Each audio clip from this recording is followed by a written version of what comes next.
നമസ്കാരം.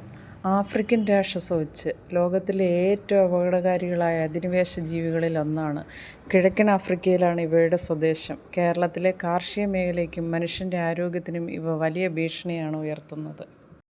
ലോകത്തെ ഏറ്റവും കുപ്രസിദ്ധമായ 100 അധിനിവേശ ജീവികളിലൊന്നാണ് ആഫ്രിക്കൻ ഒച്ചുകൾ. കേരളത്തിൽ എവിടെ നോക്കിയാലും ഇപ്പോൾ കാണാവുന്ന ആഫ്രിക്കൻ ഒച്ചുകൾ ആദ്യമായി ഇവിടേക്ക് എത്തിയത് എങ്ങനെയെന്ന് ചിന്തിച്ചിട്ടുണ്ടോ?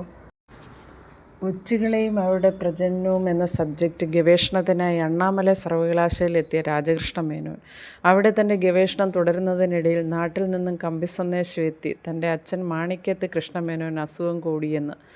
നാട്ടിലെത്തിയ രാജകൃഷ്ണ മേനോൻ തൻ്റെ ഗവേഷണം തുടരേണ്ടതിനാൽ 5 ആഫ്രിക്കൻ ഒച്ചുകളെ പ്രത്യേകം പെട്ടിയിലാക്കിയിരുന്നു. രാജകൃഷ്ണൻ നാട്ടിലെത്തി ഏതാനും ദിവസങ്ങൾക്ക് ശേഷം കൃഷ്ണമേനോൻ അന്തരിച്ചു. സർവകലാശാലയിലേക്ക് തിരിച്ചു പോകാൻ ഉദ്ദേശിച്ചാണ് രാജകൃഷ്ണമേനോൻ വന്നതെങ്കിലും കോടതി വ്യവഹാരങ്ങൾ കാരണം അതിന് കഴിഞ്ഞില്ല.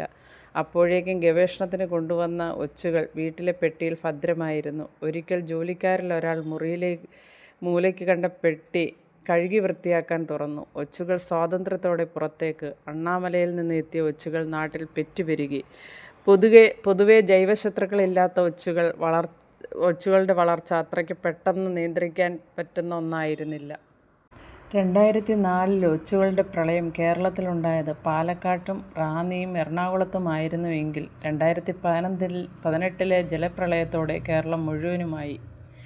2004 ആഫ്രിക്കൻ ഒച്ചുകളുടെ പ്രളയം കേരളത്തിലുണ്ടായത് പാലക്കാട്ടും റാന്നിയും എറണാകുളത്തുമായിരുന്നുവെങ്കിൽ 2018 ജലപ്രളയത്തോടെ കേരളം മുഴുവനുമായി.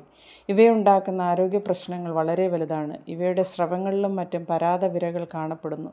മിക്ക ഉഷ്ണമേഖലാ പ്രദേശങ്ങളും അധിനിവേശിച്ചു കഴിഞ്ഞ ഇവ സസ്യങ്ങളുടെ ഏത് ഭാഗവും കടിച്ചു വിഴുങ്ങുന്നു. മണൽ, എല്ല്, കോൺക്രീറ്റ് എന്നിവ വരെ ഇവ ഭക്ഷിക്കാറുണ്ട്.